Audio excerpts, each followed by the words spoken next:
Manifestation की एक इतनी पावरफुल टेक्निक जिसे मैं खुद यूज करती हूँ और मैं चाहती हूँ कि आप लोग भी अपनी चीजों को मैनिफेस्ट कर सके, इसलिए आज मैं ये आपको बता रही हूँ। ये मैनिफेस्टेशन ट्रिक हमारे पास आई है हनुमान चालीसा की वजह से। अगर आप सोच रहे हैं कि मैं हनुमान चालीसा पढ़ने की बात कर रही हूँ, तो मैं हनुमान चालीसा पढ़ने की बात नहीं कर रही हूँ। आइए सबसे पहले हम समझते हैं कि हनुमान चालीसा का निर्माण कैसे हुआ, जिससे कि आप इस मैनिफेस्टेशन ट्रिक को समझ सकें। कहा जाता है तुलसीदास जी के चमत्कारों की वजह से अकबर ने तुलसीदास जी को अपनी सभा में बुलाया और कुछ चमत्कार दिखाने को कहा, लेकिन तुलसीदास जी ने कहा कि मैं तो श्री राम भक्त हूँ, कोई चमत्कार दिखाने वाला या कोई मदारी नहीं हूँ। और तुलसीदास जी की इस बात से नाराज होकर अकबर ने उन्हें जेल में कैद कर दिया। लेकिन तुलसीदास जी परेशान नहीं हुए, वो घबराए नहीं।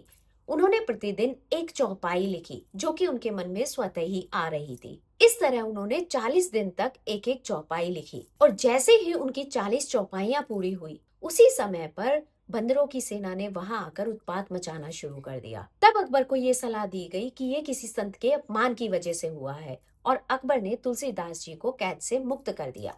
और इसी तरह से हनुमान चालीसा का निर्माण हुआ। देखिए, 40 दिन में तुलसीदास जी ने 40 चौपाइयां पूरी की, क्योंकि जो मंडला होता है वो 40 दिन का होता है, जो कि आपकी किसी भी विश को मैनिफेस्ट कर सकता है।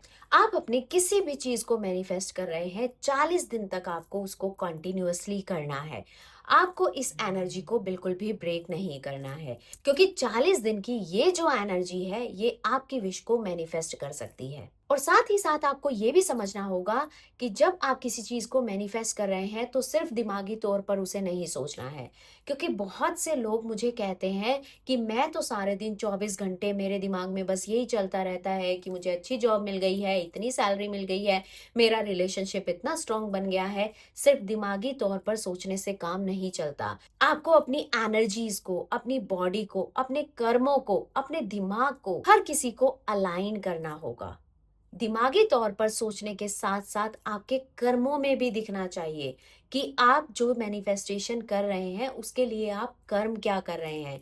40 दिनों के अंदर अगर आप रिचुअल को ब्रेक नहीं करते हैं, अपने दिमाग, अपनी बॉडी, अपने कर्म, अपनी एनर्जी को एक ही दिशा में लगाते हैं, तो आपकी मैनिफेस्टेशन जरूर कंप्लीट होती है। ध्यान रहे, 40 दिनों तक आपने इसे ब्रेक नहीं करना है। आपके दिमाग में, आपकी एनर्जी में, आपकी बॉडी में ये नजर आना चाहिए कि आप इस चीज को मैनिफेस्ट कर रहे हैं। भले ही वो आपकी जॉब है, आपका करियर है, आपका रिलेशनशिप है, आपका कोई नया घर है, आपकी कोई नई गाड़ी है। अगर आप भी अपनी कोई विश मैनिफेस्ट करना चाहते हैं तो 40 डेज का ये रिचुअल जरूर करिएगा।